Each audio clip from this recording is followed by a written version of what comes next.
Olá pessoal, no vídeo de hoje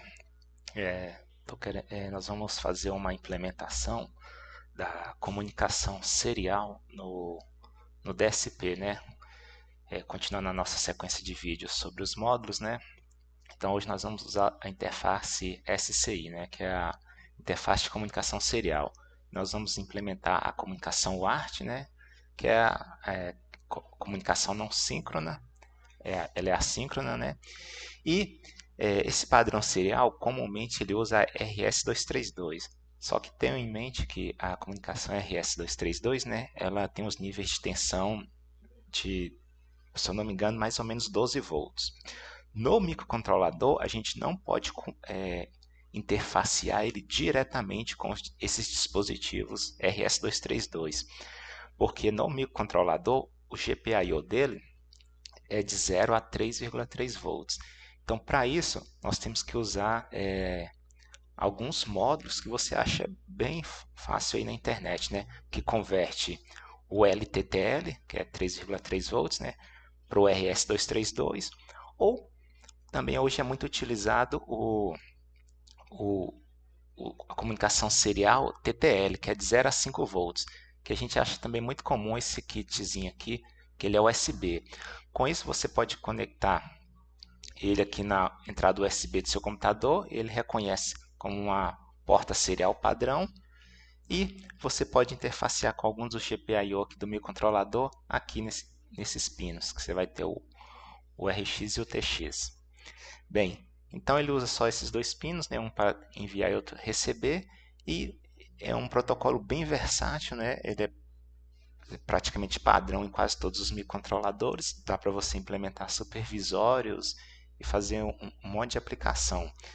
Nesse exemplo hoje nós queremos fazer um mini protocolo, né, entre o DSP e o computador, na qual a gente vai enviar os dados e pode utilizar também o computador para receber os dados. Como nesse Launchpad aqui, ele já tem um conversor aqui de serial para USB, né, que é o chip FTDI, então nós já vamos utilizar o próprio pino dele que está aqui interligado nesse chip FTDI, né? Nós não vamos usar esses GPIOs disponíveis aqui. Caso utilizamos esses GPIOs que estão disponíveis aqui, aí teríamos que usar esse módulo aqui para ligar no computador. Então, se a gente vê aqui naquele arquivo que tem o código aqui, vou também estar pondo na descrição, né? Que ele dá uma descrição sobre um Launchpad. Lembrando que esse arquivo aqui é este arquivo e esse aqui sobre o manual de referência técnica, que eu também vou estar na descrição, eles são essenciais para você utilizar o DSP, né? Então, vamos lá na parte que nos interessa, que é aqui nesse diagrama de bloco. Nós temos então aqui o chip do DSP e temos aqui o FTDI. E a gente vê que ele tem uma comunicação direta aqui, ó, fazendo serial. Então a gente basta descobrir qual é esse pino que está fazendo essa interface. Nesse diagrama aqui, ó, da página 11, ele faz descreve a comunicação desse chip FTD, né? Eu falei FTDI, mas acho que é FTDI mesmo, com o DSP.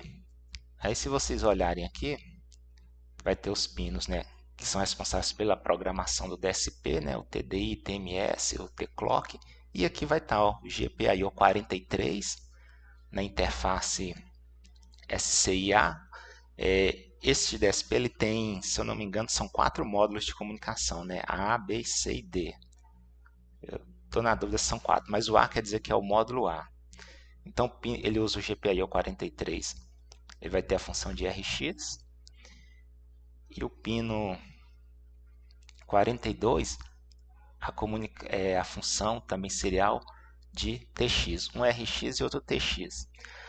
Só abrindo aqui um parênteses, no microcontrolador o RX e o TX dele, ele entra invertido no segundo dispositivo. Por exemplo, se aqui fosse esse chip, vocês forem utilizar esse chip USB, então esse TX aqui do microcontrolador entra no RX dele e vice-versa. Bom, então tá aqui, nós temos que usar então o GPIO 42 e o 43. 42 e 43, e nós vamos utilizar o módulo de comunicação A. Uma vez descoberto quais esses pinos, né, agora nós vamos pegar um código base que a gente já vem utilizando. Né?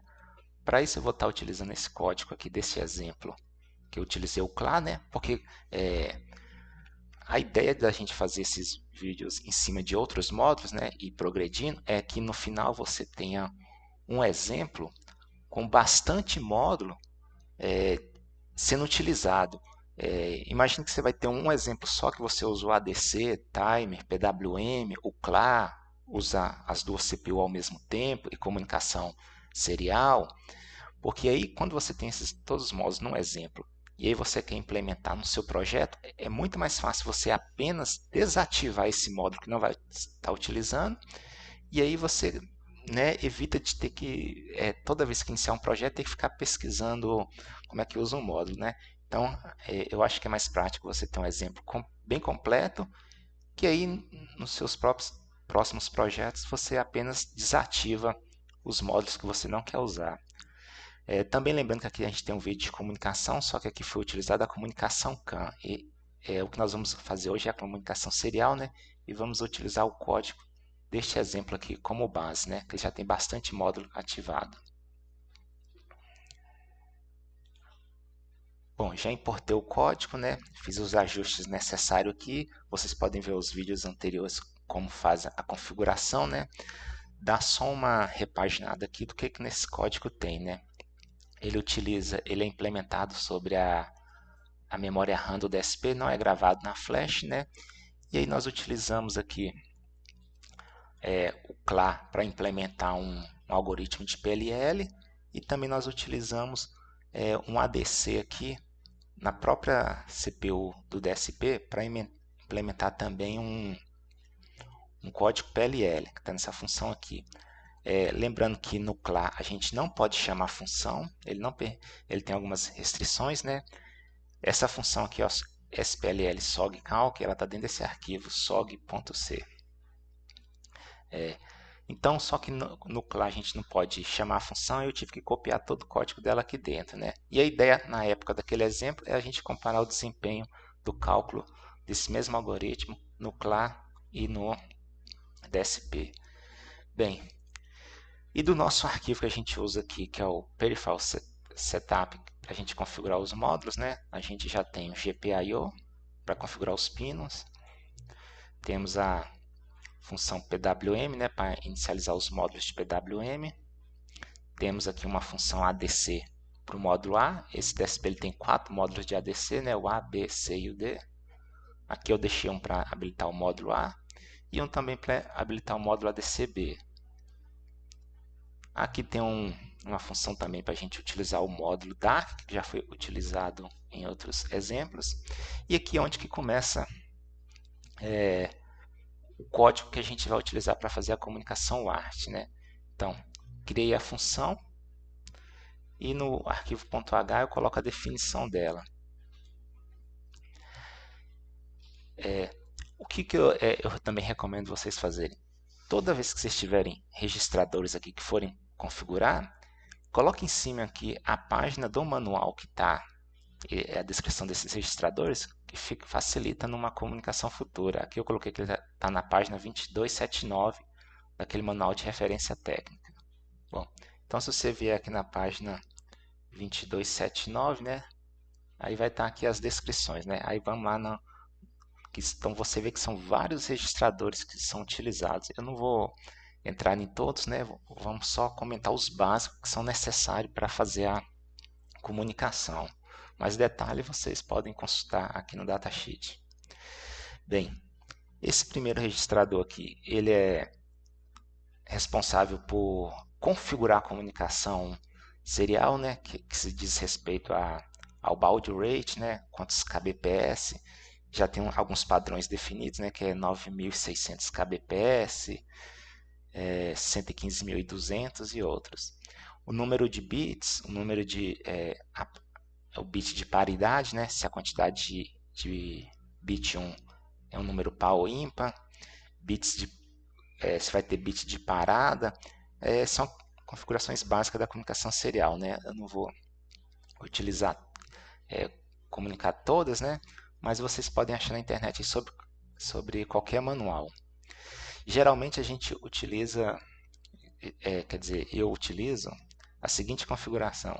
Eu utilizo um bit de parada, sem loopback, né? Porque ele tem um módulo que ele pode enviar a comunicação serial e receber nele mesmo, né? Para você fazer um teste. Então é um bit de parada, sem paridade, e cada informação da comunicação serial, né, a palavra de comunicação tem 8 bits. Então, se você for ver esse registrador aqui, essa configuração que eu utilizo aqui, vai dar esse valor aqui, 7. Então, está aqui a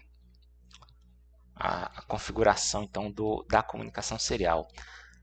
Aqui diz respeito, nesses registradores, diz respeito a funcionamento das interrupções, se elas vão estar habilitadas ou desabilitadas.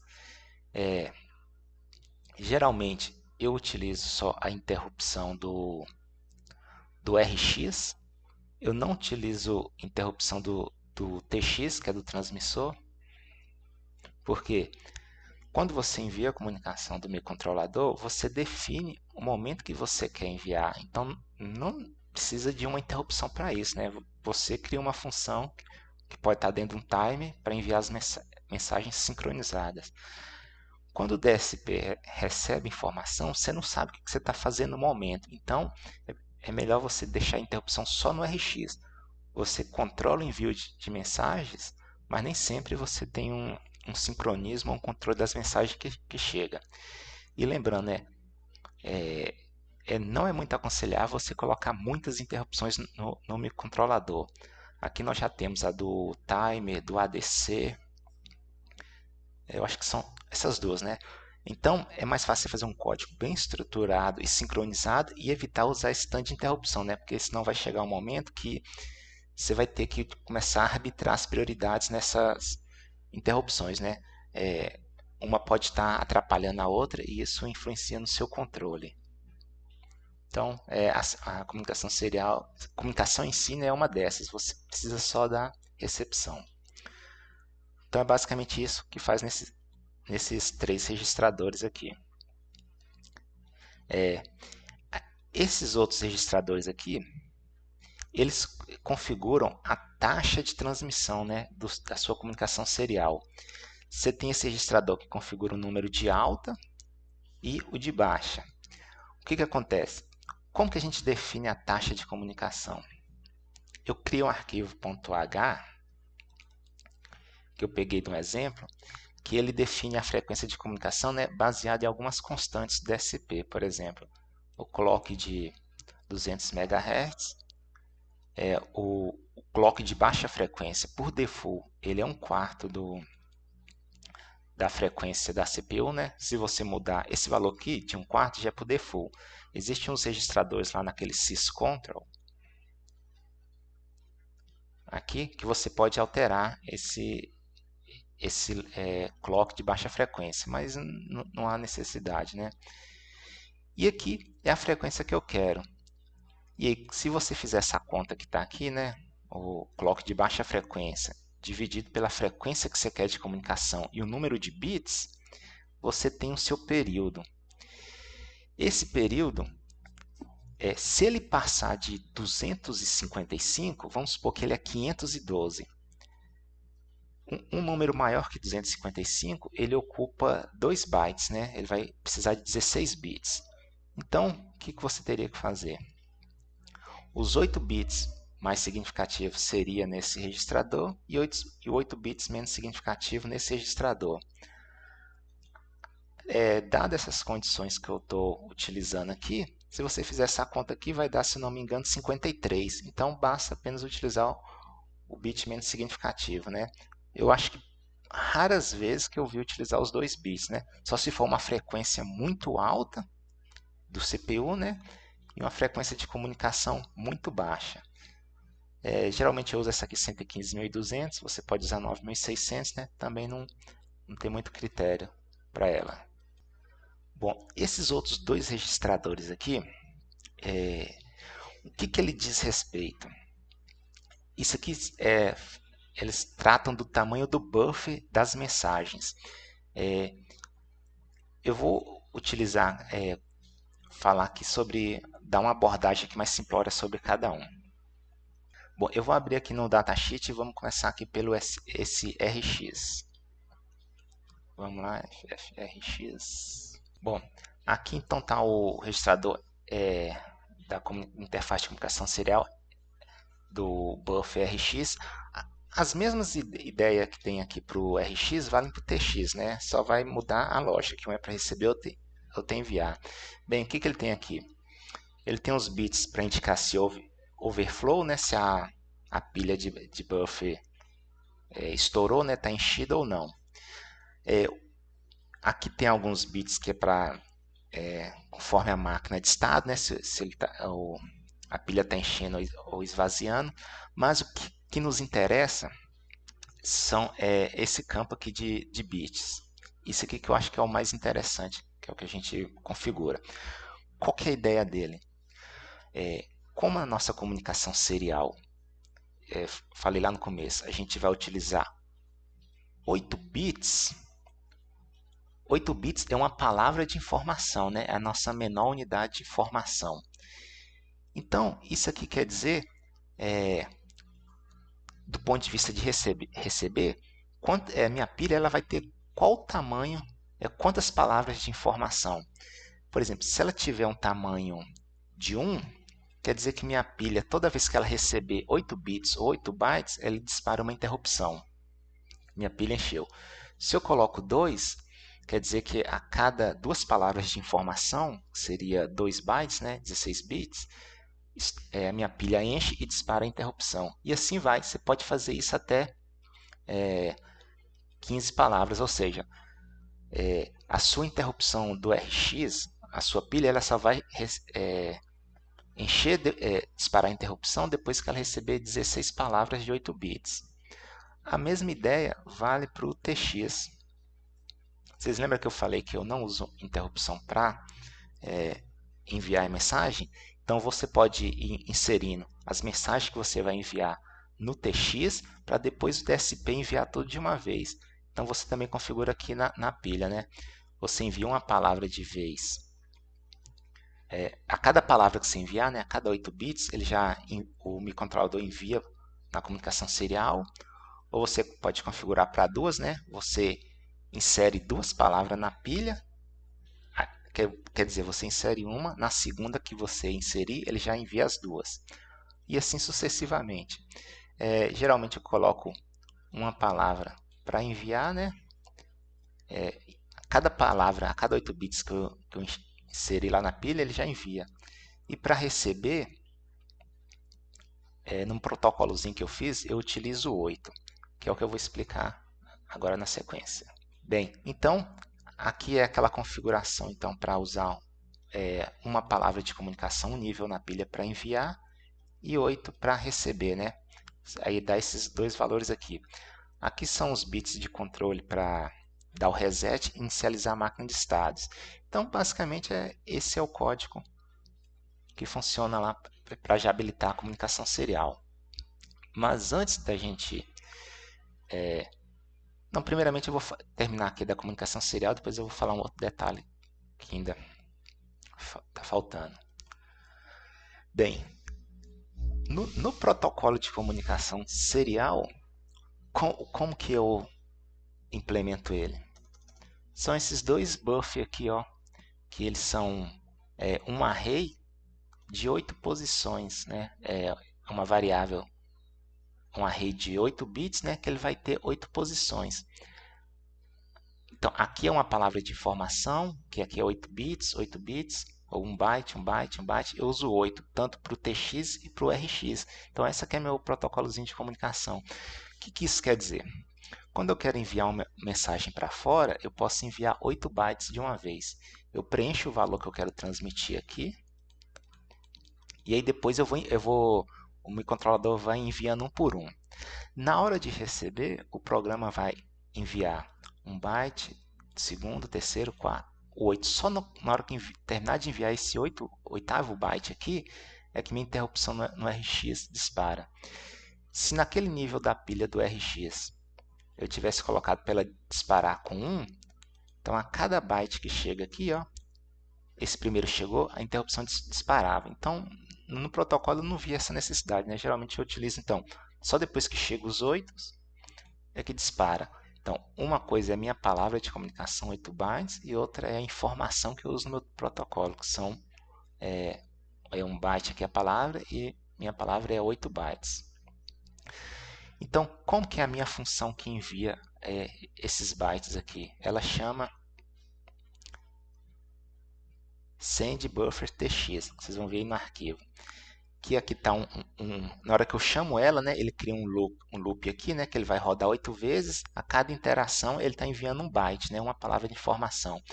Esse while aqui é só para o seguinte: aqui que está a pilha, tá vendo? Ó, quando eu coloco um valor nessa pilha, ele já envia para a comunicação serial. Se eu tivesse habilitado 8, só depois de eu preencher ela 8 vezes, na hora que chegar no oitavo nível, é que o DSP envia tudo de uma vez.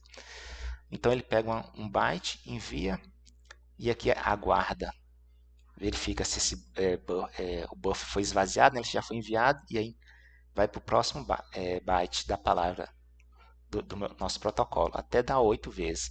Então com isso aqui eu envio os meus 8 bytes de informação.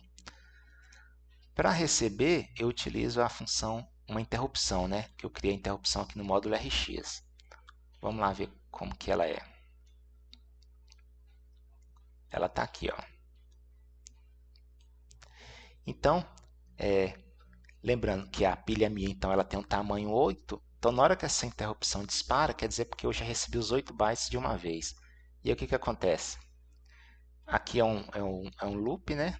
Na qual ele tem um while, que é um loop de 8 vezes para ler o buffer de entrada, né? A cada interação, ele lê um byte e vai incrementando aqui o meu buffer de entrada. E aí, na hora que ele terminou de rodar esse loop aqui, que ele já leu 8 vezes, eu criei aqui um sinalizador para avisar, ó, o buffer já está cheio, então você já recebeu a informação. E aqui aquelas registradores para zerar a interrupção. Demais partes aqui do código, gente, do ADC, foram comentadas no exemplo anterior. E o que, que eu fiz nesse código? Eu criei aqui uma função aqui na interrupção do time, sendBufferTX, que a cada vez que dispara a interrupção do time, ele vai enviar essa palavra que está aqui, ó, A, B, C, D, E, F, G. Barra N quer dizer que é para uma nova linha. E barra R, retorno de carro. É porque eu vou abrir um programa serial que nós vamos ver essa palavra aqui. Mas antes de eu compilar e já descarregar nosso código, existe mais uma coisa que não é uma fonte de erro que passa sempre despercebido. Nós temos que configurar o GPIO para a comunicação serial. Então, criamos um módulo, né?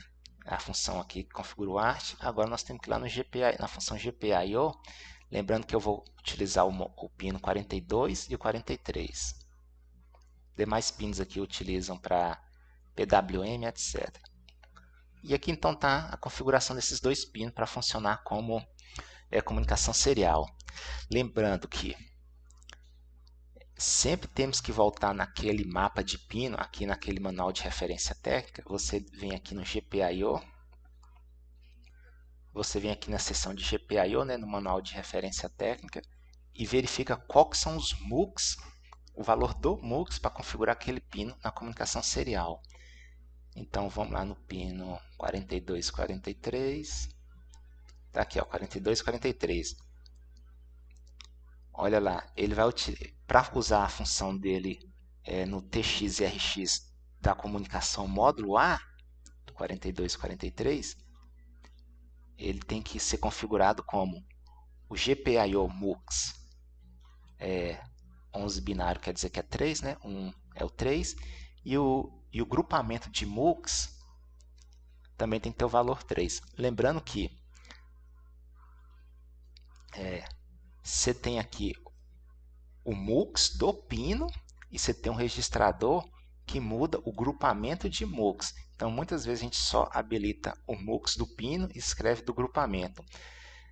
Nesse arquivo aqui que fala sobre o Launchpad, na minha opinião, né, tem um erro quanto a isso, né? Falta essa informação. Ele só te dá o valor aqui do MUX, desse primeiro grupamento aqui, ó. Ele só te dá essa primeira parte. Então, às vezes tem um pino aqui disponível que ele serve para o seu propósito, porém ele vai estar lá no segundo grupamento e aqui você não vai saber qual que é a função dele. Então, por isso que a gente tem que ficar sempre consultar aqui nesse manual. Se eu quiser usar um outro pino aqui, para usar aquela comunicação com aquele módulo USB, aí vocês verificariam qual desses que estão disponíveis aqui, ó, que estão aqui disponíveis, e se eles vão ter a função aqui de comunicação serial, aqui, ó, esse pino 35 e 36. A gente pode verificar aqui depois se ele vai estar disponível aqui, ó, o 35 ou 36. E aí vocês vão navegando e ver qual que vão ter. Bom, mas como a gente vai usar o 42 e 43, que eles já estão ligados no chip lá do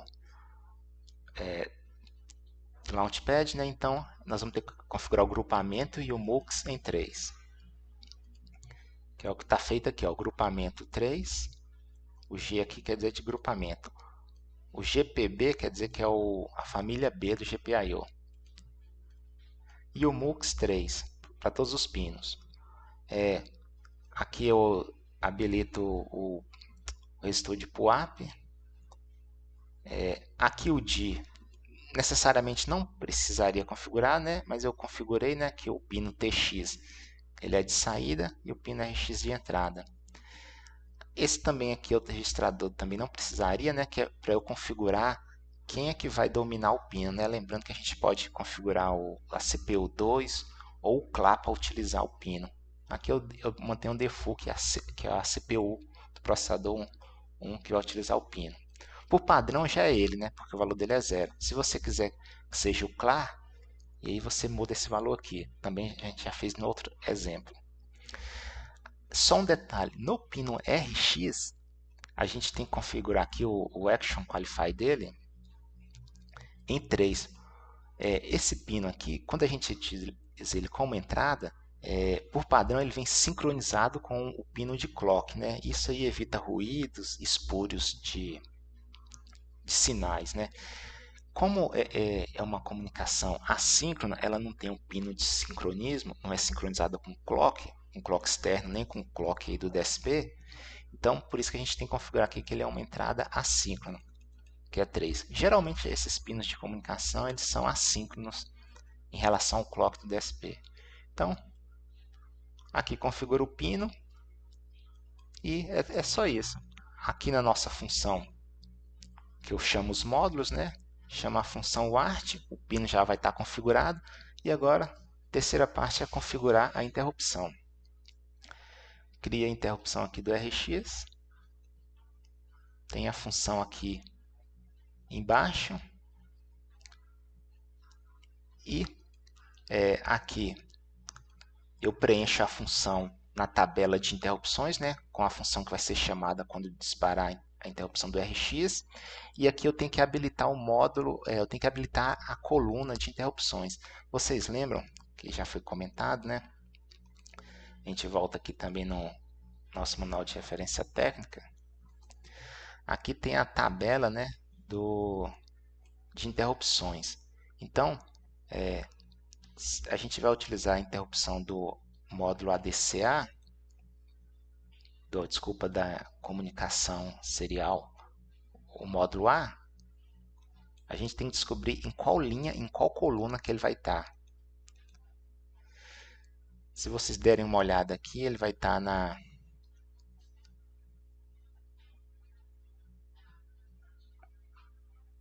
Se vocês olharem aqui, a comunicação serial módulo A, o RX, está na linha 9 e na coluna 1. Está aqui, ó. E aí você tem a TX, tem depois o módulo B, e aqui também tem o do módulo C. Então, dependendo de cada módulo, você tem que configurar aqui a linha e a coluna. Também isso é comum a gente esquecer de configurar, né? E por isso que a interrupção não funciona. Então aqui eu passo a função que vai ser chamada quando disparar a interrupção da comunicação ORX. E aqui eu habilito a coluna, né? Que seria esse 1 aqui. E esse 9 aqui é o da linha. Essa 1 aqui é porque eu já estou utilizando a interrupção do ADC e do time, que eles vão estar na linha 1, coluna 7 e 1. Vocês olharem aqui, ó, coluna 1 e 7. Então tá aí, gente, nosso código. E aí, qual que é a ideia? A cada 1 segundo ele envia uma mensagem e vamos verificar se está funcionando. O código aqui não tem nenhum erro, né? Aí eu vou pôr para funcionar. Mas antes disso, como eu estou usando o próprio Launchpad nele na comunicação serial sobre a USB, eu tenho que descobrir qual porta-com que ele está. Você pode vir aqui no computador em propriedades, com o botão direito, gerenciamento de dispositivos. E aí, na hora que você conecta o Launchpad, vai aparecer aqui, um XDS com 12. Então, eu vou ter que usar um programa aqui de comunicação serial, né, naquela porta com 12. Geralmente eu uso esse put aqui, vocês podem pegar na internet, né? Ele serve para ele é bem versátil porque ele serve para comunicação SSH, serial e outras. E aí como é que eu configuro ele? Comunicação serial, a velocidade 115.200 com 12. E aqui eu venho aqui depois em serial e marca aqui sem controle de fluxo, sem paridades e tudo. E dou um OP. Agora, eu vou dar um play. Olha lá, a cada 1 segundo está enviando a mensagem ABCDEF. Agora vamos ver o buffer RX. Olha aqui que não tem mensagem nenhuma. Eu vou começar a escrever. Olha lá. Eu vou apertar, ó, 1. Eu estou apertando as teclas aqui no teclado. Tá vendo que não muda nada? Só quando eu apertar pela 8ª vez é que vão mudar. Olha lá.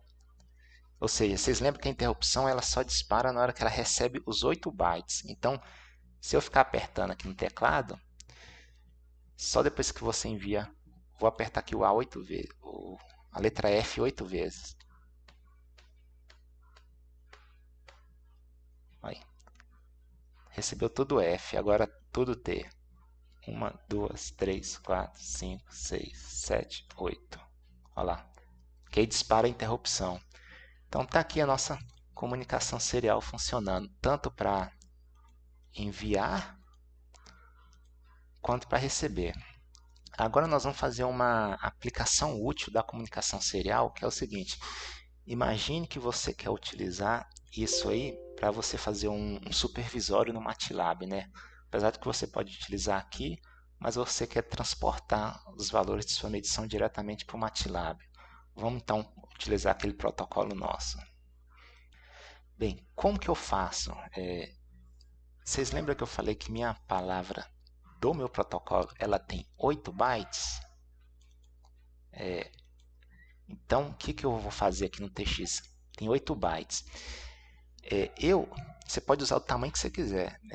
Eu estou utilizando 8 bytes. E cada número que eu envio, eu posso enviar um número, qualquer número, negativo, positivo, número flutuante, inteiro, desde que ele tenha 8 bytes. Mas o que acontece? Eu quero enviar um número maior, né? Eu precisaria de mais de 8 bytes. O que eu faço? Nesse protocolo que eu criei, como ele tem 8 bytes, eu posso usar 2 bytes para representar qualquer número que eu quiser. Mas tem um detalhe, como eu uso números com sinais, eu utilizo 2 bytes para representar um número, só que 1 bit eu utilizo para representar sinal. Então, como que fica então aqui? Eu tenho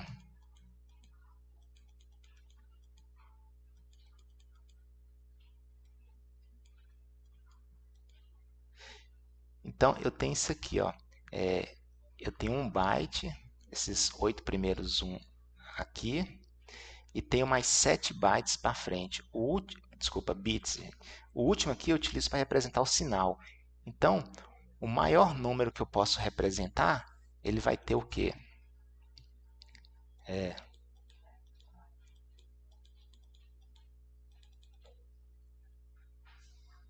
Opa, só um momento.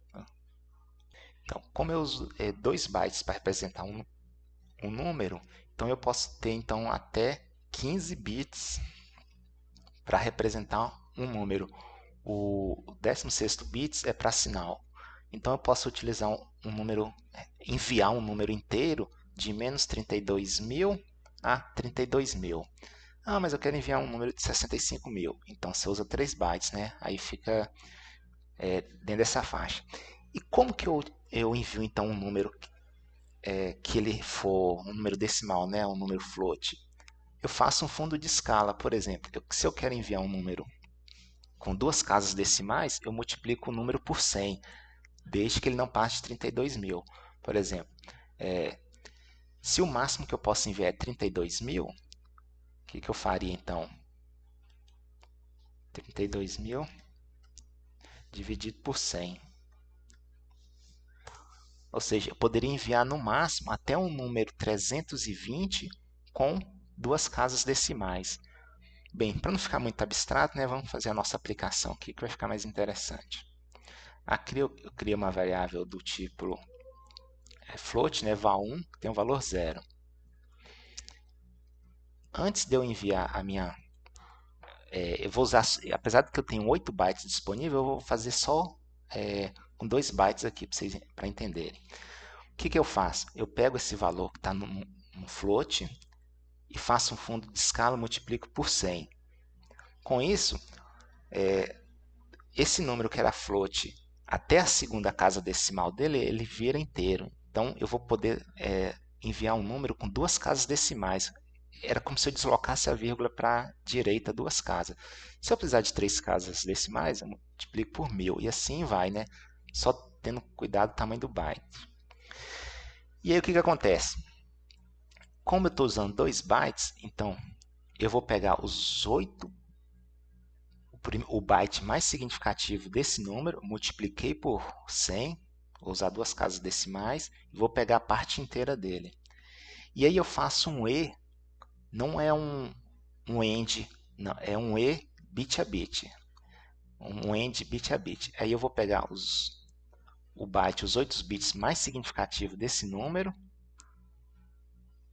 desloco ele 8 vezes para a direita, que seria dividir por 256, e envio no primeiro byte. Depois eu pego o mesmo número, multiplico ele por 100, pego a parte inteira para enviar os 8 bits menos significativos. Que na verdade o que eu quero dizer? Eu tenho um número. Basicamente eu estou fazendo isso aqui. Eu pego um número, separo os 8 bits mais significativos e 8 bits menos significativos. Se você não deslocar esse número para a direita, aqui vai ficar como 0. Porque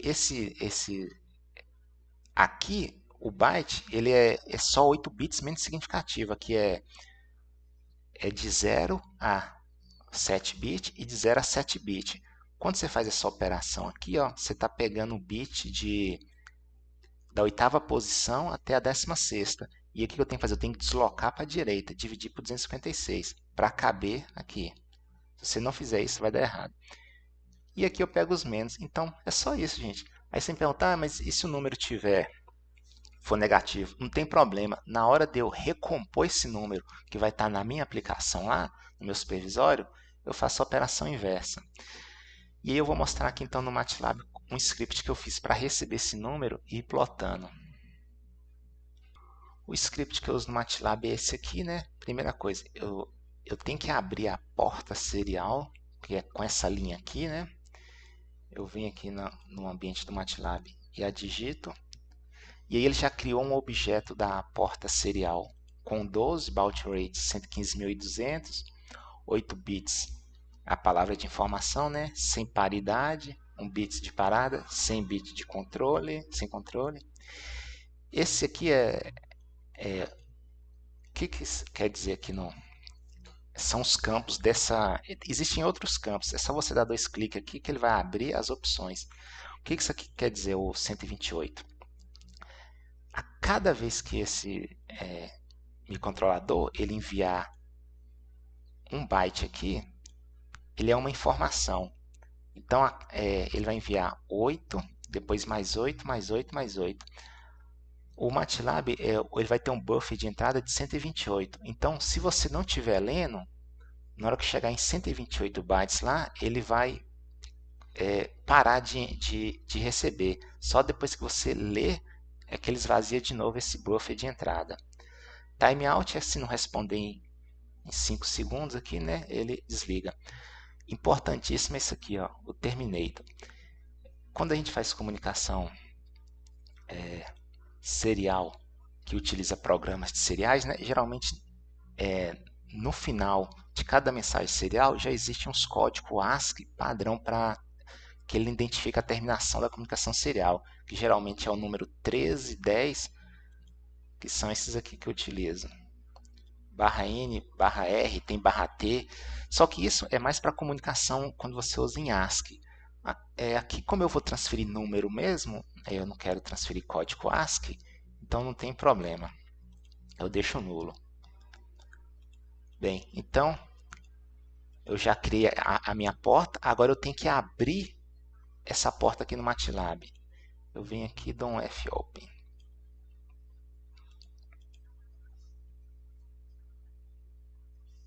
Bom, a minha porta já está aberta. Agora, se eu vier no código aqui, ó, e der o play, ele vai estar enviando. Aí eu dou um port com. Olha lá, 40 bits disponíveis, bytes. Se eu der de novo aqui, 88, ou seja, meu DSP está enviando e eu não estou lendo. Olha lá, 120. Aí ele satura agora 128. Aí se eu quiser ler os bytes disponíveis, aí você vem com esse comando fread, a porta. E quantos bytes você quer ler? Como o meu protocolo utiliza 8, eu vou ler 8 de uma vez. Olha aqui.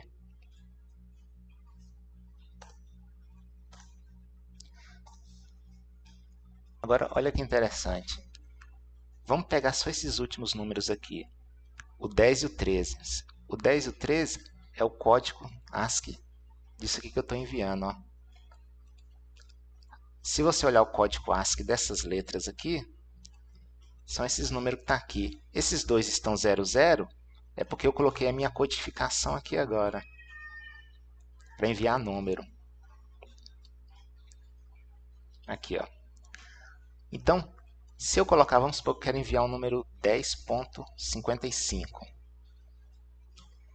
Se vocês vierem aqui, deixa eu ler aqui aquele 128 de uma vez.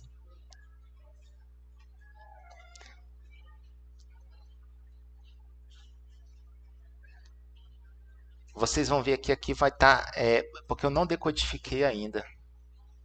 Aqui ele está lendo 431, mas isso aqui ó, corresponde ao número 10.55. Eu tenho que decodificar ele. Vamos ver se ele daria 10.55.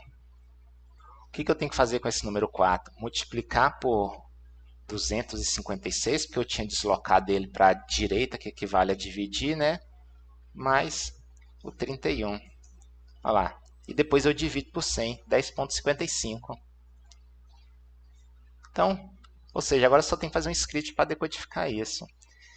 Eu já deixei aqui pronto um script, e olha que interessante. Aqui eu vou utilizar só o val1. Como eu posso transferir até 4 valores de uma vez, então eu deixei aqui já pronto. Eu criei um loop infinito, né? Que é para ele ficar lendo a porta serial. E aí quando eu quiser eu termino. Ele verifica se existe bytes disponível na porta serial, que são maior que 2. Caso positivo, ele lê. E aqui que está o meu decodificador apenas para o val1, que são os 2 primeiros bytes. Ele verifica se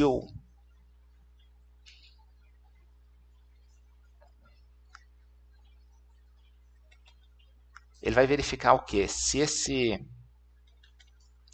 bit aqui mais significativo dos 2 bytes, se ele for 1, quer dizer que é um número negativo. Vocês lembram que eu utilizei aquilo? Então, daqui até aqui é o meu número. Esse último é o número é o bit de sinal.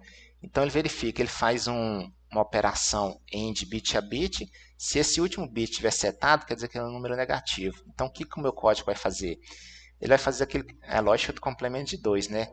Ele vai fazer um OR exclusivo com todos os bits do dado aqui lido. Ele faz a inversão, né? Faz um OR exclusivo. E soma com mais um. Então, basicamente, o que ele faz? Ele faz um OR exclusivo com 255, que seria inverter todos, né? Aqui os 8 bits mais significativos, os menos significativos, depois soma com 1. Isso aqui é a lógica do complemento de 2. E depois aqui ele multiplica pelo nosso fundo de escala. Como lá eu peguei o número float e multipliquei por 100, aqui eu divido por 100. E a mesma coisa aqui, ó, embaixo. Aqui nosso número é positivo e aqui é negativo. Então vamos ver se isso aqui funciona. Então vou dar o play.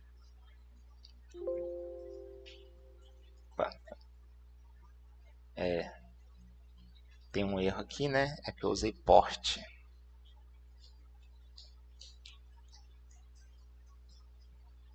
Então, olha lá, ó. Tô recebendo 10.5. Então vamos ver se ele vai decodificar aqui agora. E se eu colocar menos 20? Menos 20.7.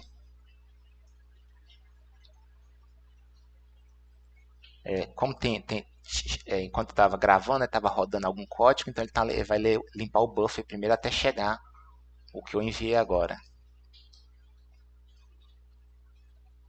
Bom, tive que limpar o buffer, né? Mas então vamos lá, ó. Olha lá, tá pegando o valor, ó, 20, menos 20.7. Então vamos colocar aqui, então agora o número 40.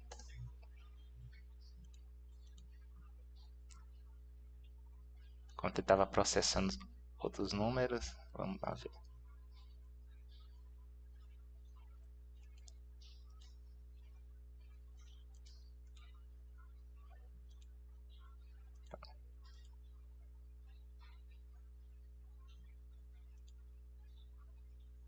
Ah, só um detalhe. Como eu estou multiplicando por 100, 30, o maior número era 320. Então 40 vezes 100, 400 passa. Então vou pôr aqui então 25.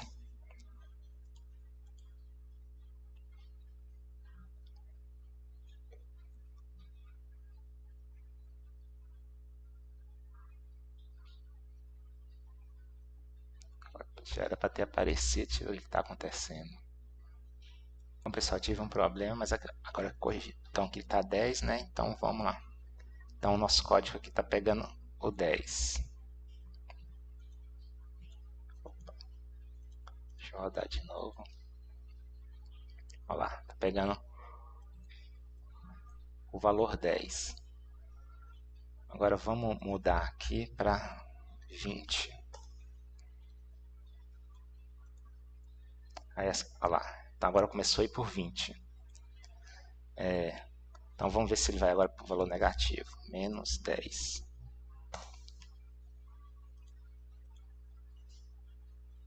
Aqui, já foi indo para menos 10. Então, menos 10.5. Não, menos 15.75. Aqui, ó. Então tá aí, ó, funcionando direitinho a nossa comunicação serial. Então tá aí, espero que seja útil para vocês fazerem um supervisório e monitorar os parâmetros do SP ou no MATLAB ou no Script C. E obrigado, até a próxima.